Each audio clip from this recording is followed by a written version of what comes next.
박지용인데 이제 사회 활동할 때는 박하재용이라는 이름을 쓰고 있고요. 어머니 성이 하씨거든요. 그래서 박하재용이라는 이름으로 활동하고 있고요. 그 이유는 제가 어렸을 때 운동을 너무나 못하는 아이였는데 저만 보면 모든 사람들이 야구 선수 박지용 얘기를 맨날 해가지고 저의 정체성이 너무 안 맞아가지고 제 본명이 좀 마음에 안 들었는데 20대 때 이제 좀 다른 이름을 만들어서 선생님 켜주세요. 다른 이름을 좀 만들고 싶었는데 어머니 성이 이제 하씨여가지고 한번 넣어봤더니 박하라는 이름이 좀 사람들한테 좀 잘 기억이 돼서 본명은 박재용이고요. 사회 활동을 할 때는 박하재용이라는 이름을 쓰고 있습니다. 제가 오늘 갑자기 연락을 받게 돼가지고 이게 도서관이 아주 좋은 곳인데 제가 오늘 낮에 좀 수업이 있어서 중학교 수업이 5시 반에 6시 거의 끝나가지고 막 택시 타고 왔는데 좀 다음에 이 도서관을 더 구경하고 싶을 정도로 1층 로비가 이렇게 근사한 도서관을 처음 봤습니다.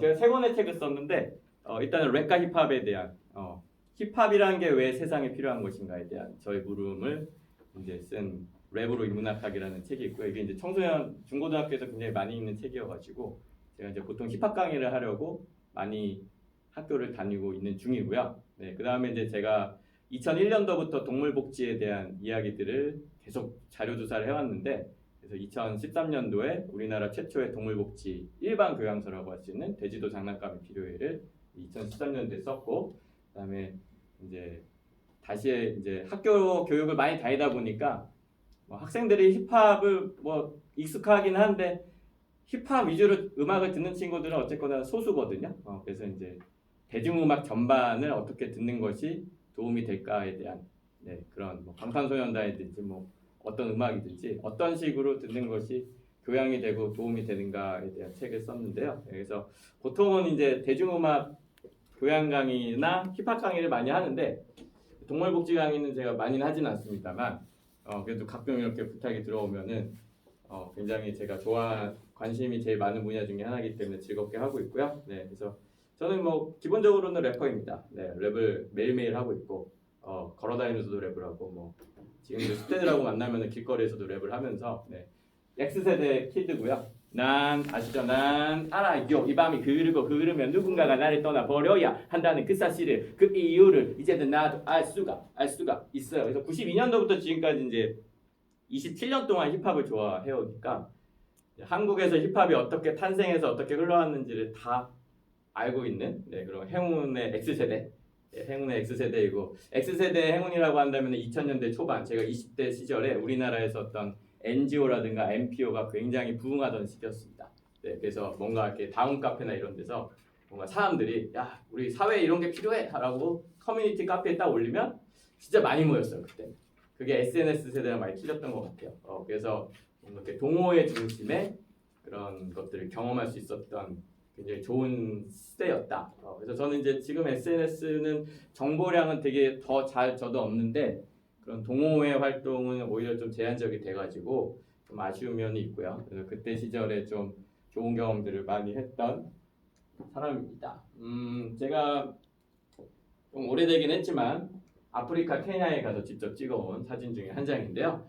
이때 그 사파리를 하는데 조그만 다마스 같은 차량에 이렇게 옹기종기 모여가지고 되게 좁은데 이렇게 거기 전 세계에서 온 사람들 10명 정도 모여가지고 동물을 보러 가는 거죠.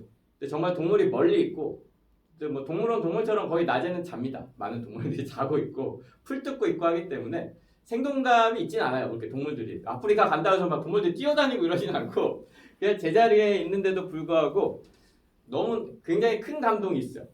움직이지 않는데 그거는 동물들이 어서오세요? 동물들이 갇혀있지 않기 때문이죠. 갇혀있지 않기 때문에. 그래서 갇혀있는 동물을 보는 거는 그 매력이 없기 때문에 그래서 우리가 동물을 되게 좋아하고 동물을 보고 싶어 하지만 동물원에 가면은 실제로 동물을 보는 시간이 굉장히 짧다고 합니다. 아무리 오래 봐야 코끼리 1분 그러고는 다시는 안 보고 이런 짧은 이유가 갇혀있는 동물은 별로 매력이 없는 것 같아요. 근데 이렇게 멀리서 갇혀있지 않은 동물을 봤을 때 사람들은 굉장히 큰 감동을 느끼다 보니까 또 문제가 요새 제주 서늘리에다가 사파리를 만들겠다.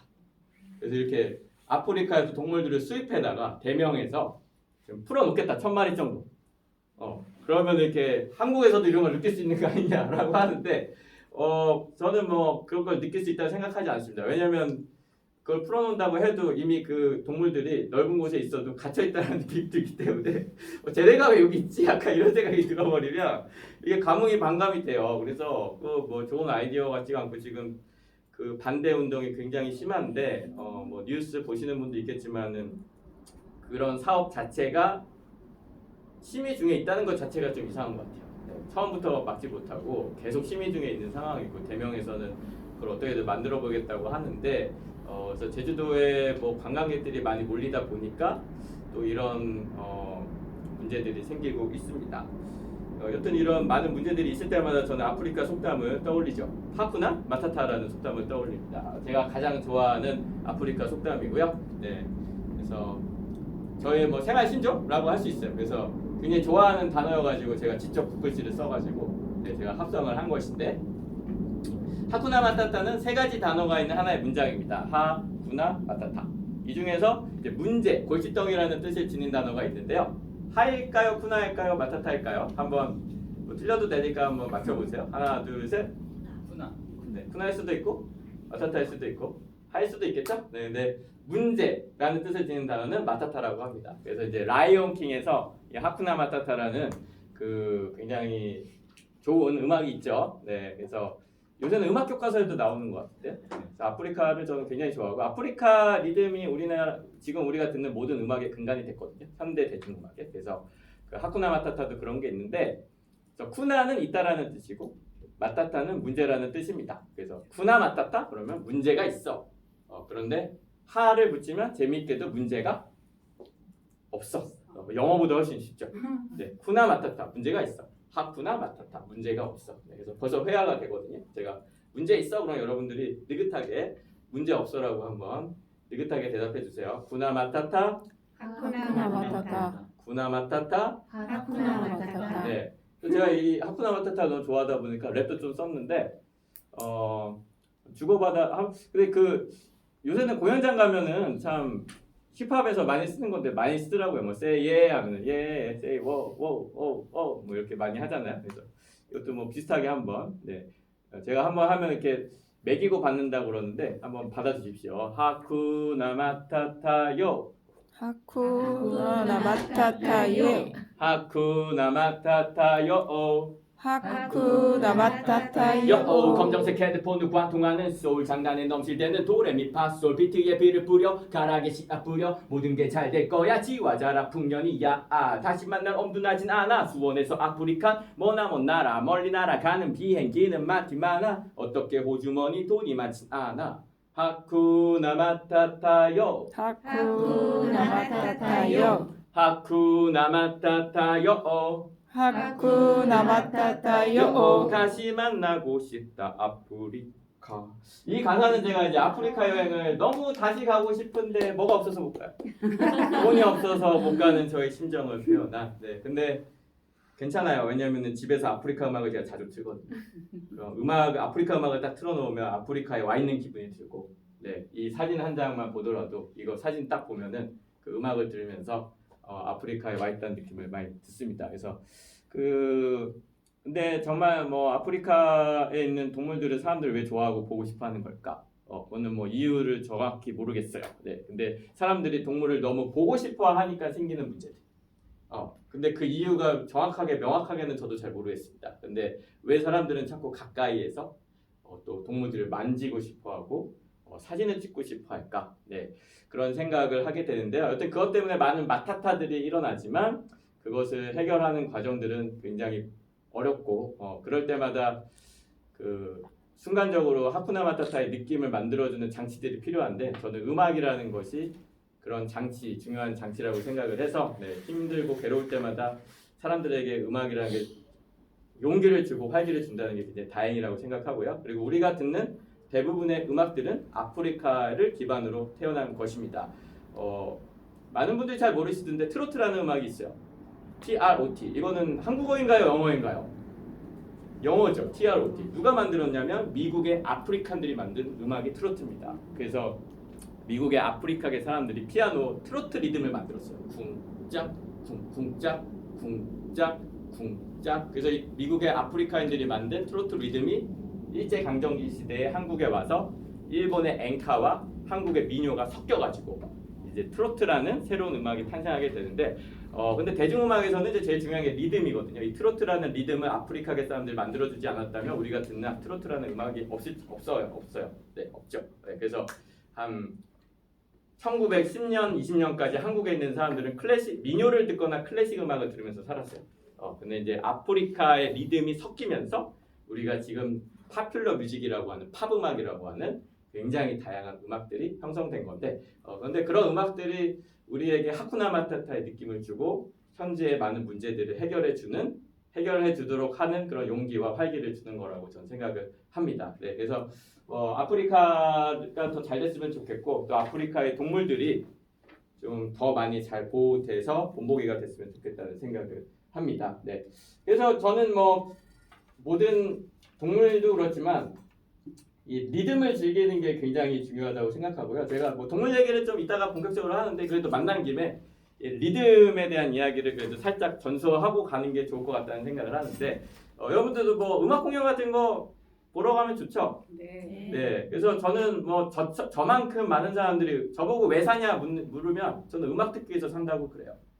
음악 듣는 게 제 인생에서 굉장히 많은 부분을 차지하고 오늘 하루 사는 이유 중에 많은 부분이 음악을 듣기 위해서 사는데 근데 저만큼은 아니더라도 많은 사람들이 음악을 좀 즐기면서 살면 좋겠는데 제가 보니까는 좀 공연장에 가시면은 좀 어색해하시는 분들이 있는데 공연을 보실 때 1시간 내내 박수를 이렇게 치시는 분이 있습니다. 근데 세상의 음악 중에 이 박수에 어울리는 음악이 사실 많지가 않아요.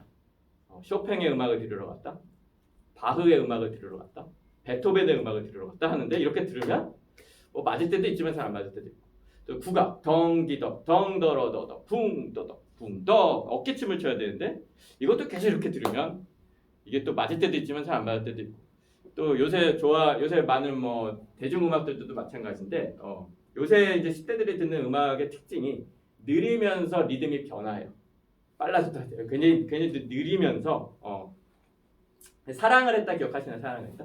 굉장히 느리죠. 사랑은 했다 쿵짝 쿵쿵짝 요 정도 리듬이거든요. 근데 느리기 때문에 이것도 이렇게 하면 좀 힘들고 그래서 제일 많이 쓰는 박수법은 이 박수법입니다. 쿵짝 쿵쿵짝 쿵쿵짝. 네, 한번 살살 쳐보세요. 요거는 공연 보러 갔을 때 가장 많이 쓰는 박수법이기 때문에 반드시 알아야 돼요. 네, 그래서 한번 같이 해보도록 시작. 쿵짝 쿵쿵짝 예 쿵짝 쿵쿵짝 예. 여기서 만들어낸 두 박의 박수 한 박을 쉬어가는 여백의 반수 조금 더 익히려면 랩으로 반죽 은근히 불이 붙는 힙합의 반죽 쿵짝 쿵쿵짝 say yeah 예. say yeah 예. 쿵짝 쿵쿵짝 느리게 쿵짝 더 느리게 쿵쿵짝. 네. 요거 쳐보시면 알겠지만 속도 조절이 가능한 리듬의 박수. 요거는 속도 조절이 안 돼요. 요거는 느려지네 하면 느리게 칠 수 있고 빨라지네 하면 빠르게 칠 수 있고 그래서 이게 이제 리듬 연주법 중에 가장 중요한데 요거를 이제 음악 좋아하시는 분들은 스스로 터득해요. 저 같은 사람들은 공연장 가서 보세요. 이렇게 일어나가지고 춤을 이렇게 약간 이렇게 가볍게 음악 들으시는 분들은 다 이걸 할 줄 아는데 제가 관찰해 보니까 TV도 이렇게 보면은 관객석 중에 한 절반 정도는 그냥 이러면서 음악 속도가 바뀌면 또 이거 어떻게 해야 되지 이런 경우가 있는데 그래서 이제 박수도 안 쳐도 돼요. 그냥 발박자 맞추면서 발박자 제가 공연장 가서 제일 좋은 거는 발박자 맞춘 거죠. 그냥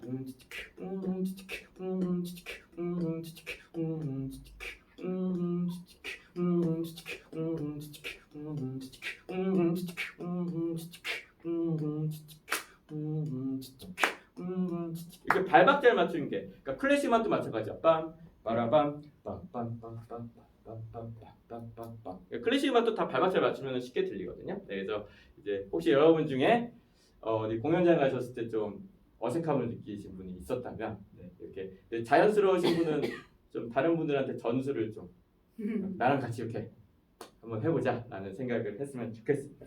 이 리듬이라는 거는 인간만이 즐길 수 있는 거라고 과학자들이 생각했는데 2009년도에 한 마리의 앵무새가 나타나면서 이 이론이 다 뒤바뀌어 버렸습니다. 인간만의 특권이라고 생각했어요. 리듬을 즐기는 거. 그런데 2009년도에 스노우볼이라고 하는 앵무새가 유튜브에 나타나서 인간처럼 리듬을 즐기는 모습을 보여준 거예요. 과학자들이 이 모습을 보고 믿지 않았습니다. 이거는 인간의 두뇌가 가지고 있는 특권인데 어떻게 동물이 리듬을 즐기느냐. 그래서 믿지 않았지만 가서 쫓아갔죠. 이 앵무새를. 그리고 마침내 과학자들이 1년 후에 인정하게 됩니다. 인간뿐만 아니라 인간처럼 음악을 즐길 수 있는 동물들도 있긴 있다. 네, 한번 보시죠. 어이구. So Patel put together an experiment. Could Snowball match the song we did to Patel?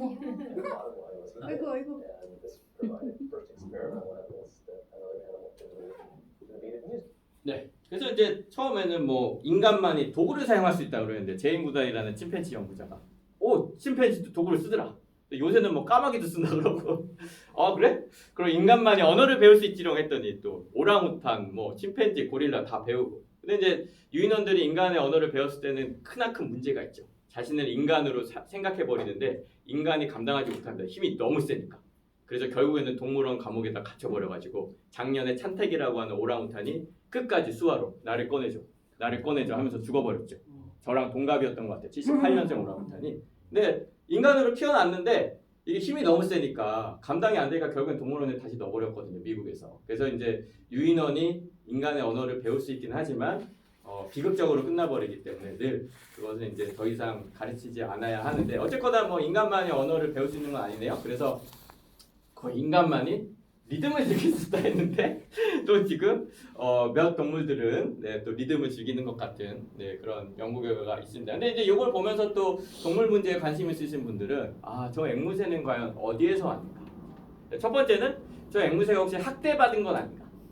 그죠? 주인이 뭔가 이렇게 강제로 훈련을 시켜가지고 뭐 맞아가면서 할 수 있잖아요. 그래서 학대받은 거 아닐까라는 의구심도 생길 것이고 두 번째는 이제 앵무새 밀수가 많아요. 그래서 막 페트병에다가 우겨 넣어가지고 몰래 막 차곡차곡 쌓아서 막 보내면 그 중에서 막 죽고 살아남은 앵무새만 또 시장에서 팔려 나가는데 저런 식으로 보는 앵무새는 아닐까. 또 나아가서는 저게 영상이 좋긴 한데 저거 보고 또 우리나라에서 막 나도 앵무새 기르고 싶어.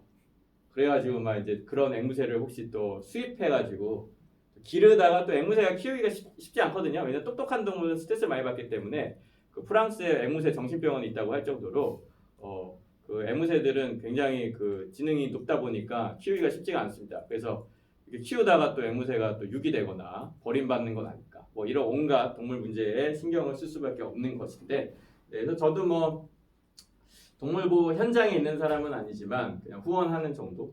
근데 이 동물 문제들을 보면은 굉장히 신경이 많이 쓰이죠. 제가 이런 동물 문제에 본격적으로 신경을 쓰기 시작한 거는 2001년도에 피터 싱어라고 하는 윤리 철학자가 쓴 동물 해방이라는 책인데 뭐 이 책은 뭐 동물보호계에 있는 사람들이라면 그냥 바이블 성서와 같은 책이라고 할 수 있겠습니다. 이게 최초로 현대 인간에게 동물에게 우리가 저렇게 해도 되는가라는 철학적인 질문을 던졌던 그런 책이었고 여전히 많은 사람들이 이 책을 읽고 나서 동물 문제에 대해서 굉장히 좀 관심을 많이 기울이고 있는데 여전히 옛날 책인데도 불구하고 말이죠. 그래서 제가 2001년도에 군대를 제대하고 이 책을 읽게 되었고 이 책을 읽고 나서 저도 굉장히 많은 영향을 받게 되었습니다. 근데 저는 이제 2001년도에 이제 군대를 제대하면서 길거리에서 랩을 하는 사람이 되고 싶어가지고 길거리에서 이제 랩을 하는 거를 이제 하기 시작했는데 24살 때부터 이제 길거리에서 랩을 하러 다니기 시작했는데 동시에 이제 아까도 얘기했던 것처럼 그 당시에 우리나라가 NGO나 NPO 비영리 모임의 어떤 부흥기였어요. 뭘 해도 잘 됐던 때라서 이제 제가 관심 있는 환경 보호나 동물 보호와 관련된 단체들과 함께 뭔가 캠페인을 할 때 내가 랩을 해줘야지. 내가 뭔가 이렇게 환경 문제 얘기할 때 같이 공연해주면 좋겠다라고 생각을 해서 이때 이제 공연을 많이 하던 때인데 그래서 2002년도에 제가 녹색연합하고 명동 앞에서 요새는 하지 않는 행사긴 한데 바이 나띵 데이라고 소비를 하루쯤 멈추자라는 날이 있었어요. 그래서 이제 여기에서 제가 바이 나띵 데이 막 아직도 생각나는데 하나 하면 buy, 둘 하면 nothing, 셋 하면 다 함께 buy nothing day 뭐 이러면서 이제 랩을 했었는데 피터 싱어 교수가 감자튀김을 먹으면서 지나가다가 여기 왔습니다. 네. 그래가지고 제가 굉장히 근데 이제 이게 어떻게 된 거냐면 저 아는 분이 이제 이분이 저랑 친하신 분이었는데 피터 싱어가 방한하셔가지고 좀 이렇게 가이드 해드리고 있었거든요. 근데 이제 전화를 하다가 어디야 그래갖고 저 명동에서 랩하고 있는데요. 이제 피터 싱어랑 같이 갈게 그래가지고 이제 그 피터 싱어 교수가 이제 또 제가 랩하는데 갑자기 와서 오셔가지고 근데 이제 굉장히 좀 폼이 약간 힙합이에요. 이렇게 그래서 저도 재밌는 에피소드로 네, 간직하고 있고 그렇습니다. 그래서 2001년도에 이제 그런 바이너팅 데이를 하면서 이런 이제 제가 저만의 시도 도전 저만의 어떤 시도를 하면서 지내다가 돈이 없더라고요. 근데 저는 이제 이때는 좀 나이가 제가 X세대의 굉장한 표본인데 미래 걱정을 하지 않았어요. 아르바이트 하면서 평생 살면 되지. 뭐하러 취직해? 돈 없어도 뭐 아껴가면서 쓰면 되는 거 아니야. 한 달에 60만 원 벌더라도 쪼개면서 쓰고 뭐 돈 안 많아도 난 잘 살 수 있어 이렇게 자신하던 때였는데 한 25살이 되니까 약간 걱정이 되더라고요. 그래서 이게 돈이 너무 많이 나가요. 그래가지고 이거 돈이 없는데 어떡하지? 그래서 야 그래도 한 100만 원을 받아야겠다 이 당시에. 제가 아르바이트를 한 달 하면 60만 원 받았거든요. 이 당시에. 그래서 막 63빌딩 세탁실에서도 일하고 그랬는데 일단 100만 원은 벌어야지 뭐가 좀 안정적이겠는데 해가지고 일자리를 찾고 있었는데 그때 제가 면접을 봤던 곳이 이제 아름다운 가게라고 하는 우리나라 최초의 사회적 기업이었고 지금은 이제 박원순 서울시장이 처음에 아름다운 가게를 열고 사람들을 좀 찾고 있었을 때 제가 이제 면접을 보러 가서 제가 길거리에서 랩하는 사람인데 또 일 시키면 잘한다. 그래서 한번 좀 뽑아달라 했더니 나름 경쟁률이 셌어요 그때. 그래서 그런데 이제 제가 좀 재밌게 보여가지고 그러면은 이 트럭을 줄 테니 한번 아름다운 가게 행사팀을 맡아라라고 해서 이제 이 아름다운 가게 취업을 했는데 이때 굉장히 좋았던 게 아름다운 가게는 모든 비영리 일들에 다 관여하고 있어가지고 제가 아름다운 가게에서 20대를 보내면서 비영리 쪽 일들에 대해서 굉장히 많이 배웠고 경험을 하고 또 그쪽 활동가들하고 자주 만나는 기회가 됐었습니다. 근데 아름다운 가게에서 이제 좀 이 당시에는 현대자동차가 후원을 많이 해가지고 좀 후원을 많이 했어요. 이 차도 현대자동차가 좋고 현대자동차가 갑자기 제가 취업한 지 2개월밖에 안 됐는데 우리를 인도에 보내준다는 거예요. 인도에 현대자동차 공장이 있거든요. 그래서 그 당시에는 참 현대자동차가 NGO 활동가들을 위해서 막 여행도 보내줄 정도로 뭔가 그런 때였습니다. 그래서 2개월 만에 와 이게 웬 떡이야? 그러면서 이제 그 현대자동차 후원으로 활동가들이 인도에 한 일주일 동안 가게 됐는데요. 근데 제가 인도에 가서 세상에 뱀을 목에 두르면서 사진을 찍어봤죠. 근데 저도 이때 이 뱀을 보자마자 욕심이 나더라고요. 저거 좀 둘러보고 싶다. 저거 둘러보고 찍으면 좀 뭔가 왜 그런 생각을 하는지 그게 아직도 의문입니다. 왜 저걸 두르고 싶어 했을까? 그래서 근데 저 인도에 대한 환상이 저도 있기 때문에 저 그 터번을 두르고 수염을 기르신 분이 돈을 받으면서 이렇게 그 목에다가 둘러주지만 저 사람이 굉장히 뭔가 뱀한테 잘해줄 거라고 저는 생각했던 것 같아요. 뭔가 성인 같아요, 성인. 요가 스승 같고 그래서 저 뱀하고 굉장히 친하신 분일 거야라고 했는데 제가 저 뱀을 목에 두르는 순간 알았습니다. 뱀이 죽기 일보 직전이니까 이거 힘이 없고 와 진짜 이게 축 늘어졌는데 생명력이 없더라고요 뱀이. 그래서 되게 두르는 순간 미안하더라고요. 너무 지쳐 있고 내일 죽어도 내일 죽은다 해도 이상하지 않을 정도로 뭔가 이렇게 고된 노동에 시달리고 있다라는 느낌을 받았던 그런 첫 번째 경험. 동물 우리가 이런 거를 뭐라 하면 동물 체험이라고 하죠. 제 인생에 있어서 어떤 그런 거를 느꼈던 동물 체험이라는 것을 경험했고 이때 나는 왜 이 뱀을 굳이 목에 두르고 싶어 했을까?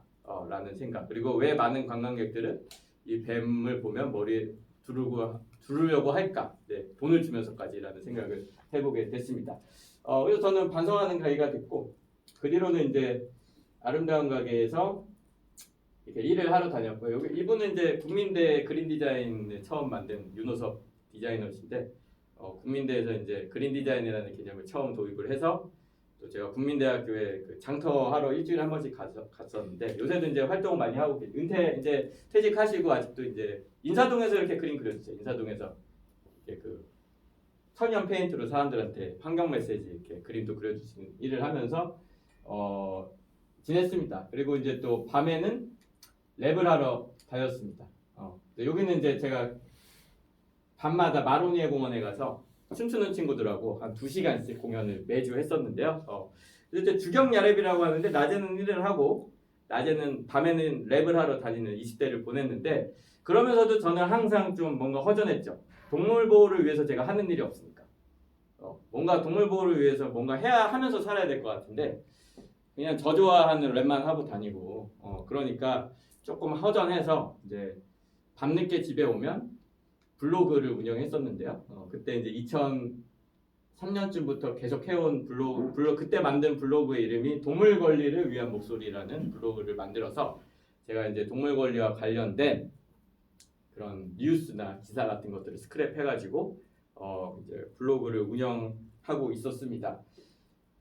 그래서 이때는 이제 제가 동물 권리자라고 생각을 했죠. 저는 동물 권리자고 동물 권리를 위해서 무언가를 하는 사람이다라고 생각하면서 보냈는데요. 근데 이제 이 동물 권리를 위해서 뭔가를 하고 싶은데 이게 뭐 해결이 안 되거든요. 근데 현실에서 어떻게 해야 될까를 늘 고민하던 차에 2005년도에 제임구달의 생명사랑 10계명이라는 책을 읽고 근데 이 책이 이제 뭐냐면은 동물에 대한 교육 지침서라고도 볼 수 있는 에세이적인 책이지만 제임구달 선생님이 우리 어린이와 청소년들에게 이런 메시지를 전하면 좋다라고 구체적으로 좀 알려준 그런 책이었어요. 그래서 이 책을 읽고 이 책처럼 뭔가 좀 학생들을 만나고 사람들하고 이야기를 해야겠구나. 동물 권리로 얘기하기엔 너무 좀 세다. 거부감도 있고. 그래서 이 제임구달처럼 이런 식으로 좀 접근을 하는 활동들이 있어야겠다라는 생각을 2005년도에 하게 되고요. 그래서 이제 제임구달이 이때 전 세계적으로 루츠앤슈츠라고 뿌리와 새싹이라는 그런 청소년 어린이 환경 동아리 조직을 이제 세계적으로 펼치고 있던 때였는데 이제 우리나라에도 좀 이런 활동들이 있었으면 좋겠다라는 생각을 제가 하게 됩니다. 그래서 제가 아름다운 가게에 이제 부서 이동이 한 번 있었어요. 트럭 몰고 다니는 행사팀을 하다가 갑자기 이제 아름다운 가게에서 헌책방을 개설을 하는데 헌책방을 운영할 사람을 찾고 있어서 제가 자원을 하고 신촌에 있는 한 허름한 한옥집을 빌려서 이 책방을 제가 환경 특화 책방이라고 하면서 이 책방의 이름을 뿌리와 색싹이라고 이름을 제가 별명을 짓게 됩니다. 그래서 이 책방에 제임구달 선생님이 오시면 얼마나 좋을까라는 생각을 하게 됐죠. 왜냐면 이제 제임구달 선생님이 세계적으로 뿌리와 색싹이라는 동아리 네트워크를 하고 있는데 한국에는 없었거든요. 그래서 제가 이제 뿌리와 색싹이라는 별명을 가진 헌책방을 운영하고 있다 보니까 이 헌책방에 제임구달 선생님 오셨으면 정말 좋겠어라는 생각을 해서 왔을까요? 안 왔을까요? 네, 왔죠. 2007년도에 왔습니다. 그래서 2007년도에 제임구달 선생님이 제가 운영하는 헌책방에 오셔가지고 이제 청소년들과 함께 질의응답을 하는 시간을 가졌습니다. Children to respect and love nature. 아이들이 자연을 아끼고 사랑하도록 가르치자. 요 행사를 제가 기획해드렸어요. 제가 자원활동으로 제임구달 선생님을 위한 환영 파티라고 할 수 있는데 제가 총 기획을 해가지고 이제 기획을 했던 때입니다. 그래서 이제 이때 제가 이화여대 책방 근처에 이화여대랑 연세대가 있는데 연세대는 만들지 못했고 이화여대 환경 동아리에 관심 있는 친구들이랑 뿌리와 새싹 동아리를 이제 만들어가지고 제임구달 선생님 환영식을 할 때 뿌리와 새싹도 이제 한국에 있다 이렇게 좀 말씀도 드렸던 때가 2007년도였는데요. 근데 이것도 뭐 좀 생각만큼 잘 안 됐어요. 열심히 했는데 이게 환경 동아리라는 게 갈수록 더 운영하기가 힘들더라고요. 네, 여러모로 2000년대 초반하고 틀려요. 네, 왜냐하면 이제 학교에서도 워낙 환경 하니까 이게 그렇게 신선하지가 않아요. 이제 네, 워낙 여러 곳에서 해결되는 것도 없는데 뭐 어딜 가나 환경 얘기를 하니까 환경 동아리 한다는 게 그렇게 신선하지도 않고 여러 가지 좀 문제들이 조금 이렇게 활기를 찾는 게 좀 어려움이 있는데 지금도 이제 최재천 교수님 쪽에 조직은 있고요. 네, 불야 새싹이라는 조직은 있고 이렇게 또 교육 활동을 연계해서 지금 이제 생명 다양성 연구소라고 거기서 이제 연계해서 하는 활동들이 있습니다. 그리고 이제 2007년도에 제 책방에 누가 찾아오냐면 이명신 씨라고 하는 평화운동가 분이 제 책방에 찾아오게 되는데요. 그분이 이제 2007년도에 본격적으로 뭘 시작하냐면 공정여행이라는 개념이 한국에 필요하다라는 말을 제 책방에 와서 얘기를 하시더라고요. 그래서 저보고 랩도 하니까 같이 여행 가서 여행 경비는 저한테 주지 않았습니다. 네, 그래서 같이 여행을 가자. 그래서 같이 여행을 가서 너는 랩을 해라. 이렇게 저한테 얘기를 한 거예요. 그래서 그래요? 그래 볼까요? 라고 해서 이제 2007년도에 이면신 씨가 주축이 된 희망을 여행하는 사람들 이매진 피스라고 하는 그룹과 함께 인도네시아라든가 이런 곳에 좀 같이 쫓아가서 필리핀의 민다나오랑 인도네시아의 아체라는 곳에 좀 같이 가서 약간 분쟁 지역, 예, 위험하진 않은데 여튼 좀 분쟁 지역이라고 할 수 있는 곳에 찾아가서 같이 저도 여행도 하고 랩도 하고 가서 그쪽 현지 사람들이랑 그런 활동을 좀 했는데 그러다가 좀 동물을 위한 공정 여행도 있다 보니까 좀 제가 대표적으로 좀 다녀왔으면 좋겠다라는 의견을 주셔서 제가 2007년도에 태국에 있는 치앙마이 코끼리 자연공원에 다녀오게 됐습니다. 네. 요 당시에는 이 엘레펀트 네이처 파크에 다녀온 사람은 한국에서는 몇 명 없었던 것 같아요. 이 당시만 하더라도 한 몇 명 있었던 것 같은데 이렇게 기록이 막 뚜렷하게 있지는 않았었고요. 그래서 저도 한번 이 코끼리 자연공원에 다녀야겠다고 생각을 해서 2007년도에 2008년도군요. 2008년도에 한 4박 5일 정도 네이처 파크에 자원활동 프로그램을 지원을 했는데요. 근데 자원활동은 돈을 내고 가는 겁니다. 네, 제가 돈을 무료 숙식 워크캠프 개념이 아니라 제가 돈 내고 숙박하는데 제가 원하는 만큼 자원활동을 할 수 있는 그런 프로그램, 여행 프로그램이죠. 네, 여행 프로그램에 자원을 했고요. 이 엘레펀트 네이처 자연공원을 코끼리 자연공원을 설립한 사람은 렉이라고 하는 아주 작은 체구의 거인 같은 여성분이시고요. 이분이 굉장히 큰 사업을 하는 걸로 알고 있어요. 부동산 사업 같은 거. 그래서 많은 돈을 벌어들이고 그 돈을 엘레펀트 네이처 파크에 쓰고 계시는 그런 사업가로 알고 있고요. 우리나라에서는 KBS 같은 다큐멘터리에 꽤 비중 있게 출연하신 적이 있습니다. 그래서 이 렉이 전반적으로 이제 리더 역할로 리더시고 굉장히 넓은 곳에 이 코끼리들을 키우고 있습니다. 그래서 일단은 그 홈페이지를 통해서 간단하게 접수를 할 수가 있는데요. 홈페이지를 통해서 예약을 하면 아침에 픽업 트럭이 옵니다. 그래서 이 트럭을 타고 코끼리 먹이를 사러 돌아다닙니다.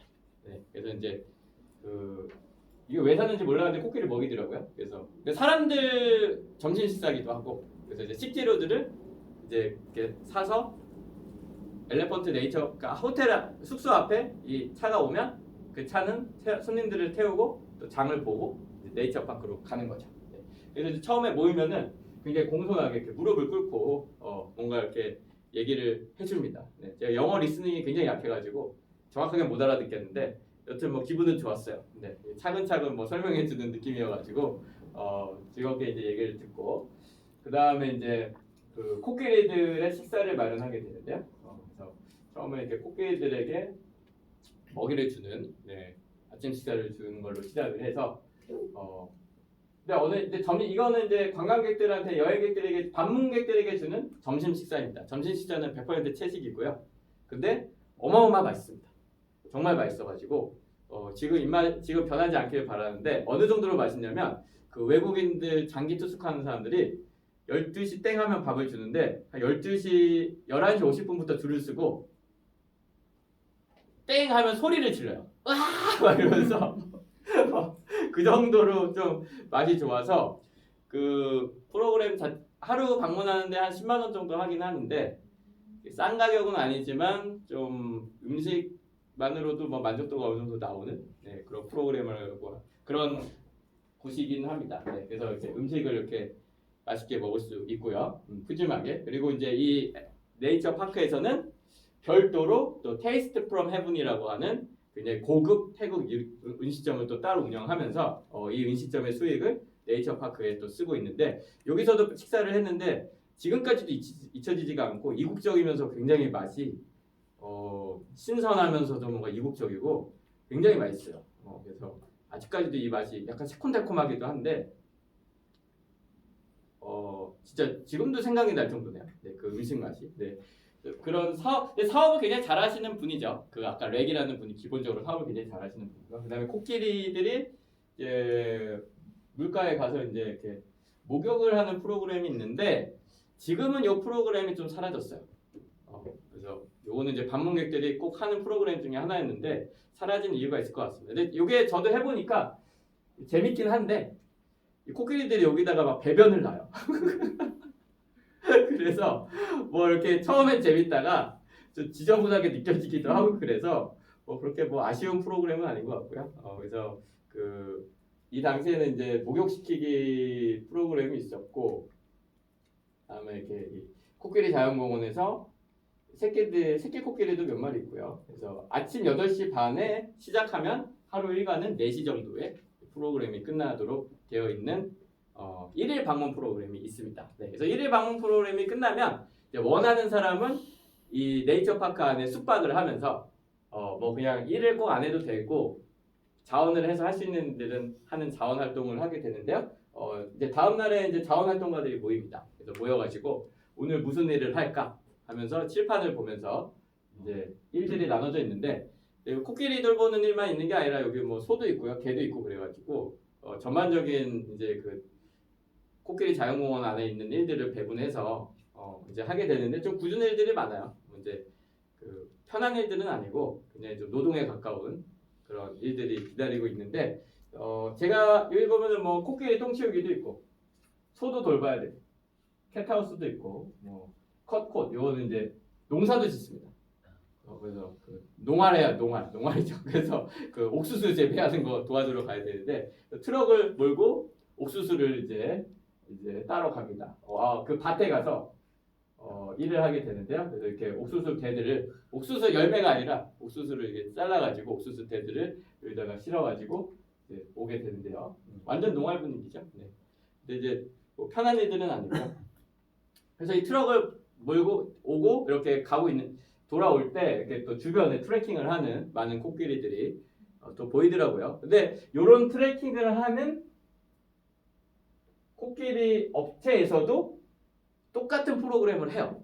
이 코끼리 자연공원과 같이. 그래서 이 태국은 어쨌거나 이 코끼리가 하나의 커다란 사업이기 때문에 어떤 것들이 있냐면 이제 이렇게 코끼리들을 일을 다 시켜놓고 은퇴를 해서 돌보는 코끼리 보호소도 있고, 네, 일단은 이제 은퇴를 한 다음에 돌보는 보호소도 있고, 그 다음에 이제 이런 사설 여행 업체가 코끼리 보호소처럼 아까처럼 체험을 할 수 있게 뭐 코끼리 목욕도 시킨다거나, 네, 이런 프로그램을 운영하는 비슷한 경우가 많기 때문에 좀 구분을 할 필요가 있더라고요. 그래서 뭐 오늘 오신 분들은 대부분 아실 것 같은데 코끼리를 이렇게 조련하는 과정이 굉장히 혹독하고 특히 어린 시절에 부모 코끼리와 떨어놓는 과정에서 죽습니다. 네, 이걸 일단 떨어뜨려 놔야 돼 훈련이 가능한데 이 코끼리가 엄마 코끼리랑 안 떨어뜨리려고 하기 때문에 학대 과정을 통해서 묶어놓고 못 움직이게 해가지고 이제 코끼리를 길들이게 되는데 그 과정에서도 이제 코끼리가 죽게 되고요. 그리고 이제 그 부록이라고 하는 낫같이 생긴 걸로 계속 찌르면서 이제 훈련을 시켜야 하죠, 평생 동안. 그래서 그 트레킹을 하지 말자는 운동이 일어난 지는 오래됐지만 여전히 뭐 미국 사람이든지 영국 사람이든지 뭐 프랑스 사람이든지 또 가면 열심히 탑니다. 네, 그래서 뭐 한국의 문제만은 아니고요. 네. 그리고 이제 돌아오면은 이제 옥수수를 다듬고 또 어떤 분들은 이렇게 이분들은 굉장히 장기 투수인 것 같아요. 제가 봤을 땐 거의 뭐 한 달? 뭐 이렇게 있거나 아니면 매년 오거나 뭐 이런 마치 여기 사는 사람인 것 같은 분위기 그런 사람들도 이제 이렇게 또 지내고 있고요. 코끼리들이 이제 다 사연이 있죠. 이 코끼리는 이제 눈이 멀어가지고 한 마리가 눈이 멀어서 한 마리가 옆에서 챙겨주면서 같이 다니는 그런 코끼리라고 했고요. 그다음에 이제 이 코끼리는 뭐 일을 하다가 코끼리가 그 산림 벌채 같은 데서 이제 일을 하거든요. 트럭 대신에. 그러다 이제 그런 일을 하다가 지뢰 같은 걸 밟아가지고 이제 뭐 발목이 지금 좀 없어요. 근데 이제 이런 질병이 있을 때 되게 위험한 게 코끼리가 발병에 많이 걸리기 때문에 다쳐버리면은 이 발병 때문에 죽더라고요. 최근에 전주 동물원 코끼리도 발에 병이 나서 죽었는데 그래서 굉장히 어려운 질병인데요. 그래서 이렇게 좀 이런 코끼리도 있고요. 척추가 요 코끼리는 이제 통나무를 너무 무겁게 가지고 척추가 내려앉았어요. 네, 그래서 이제 이런 코끼리들을 구조하거나 사옵니다. 그래서 근데 코끼리들을 많이 사오진 못하더라고요. 이렇게 많은 코끼리가 있지는 않고 한 30마리 정도만 이제 보호소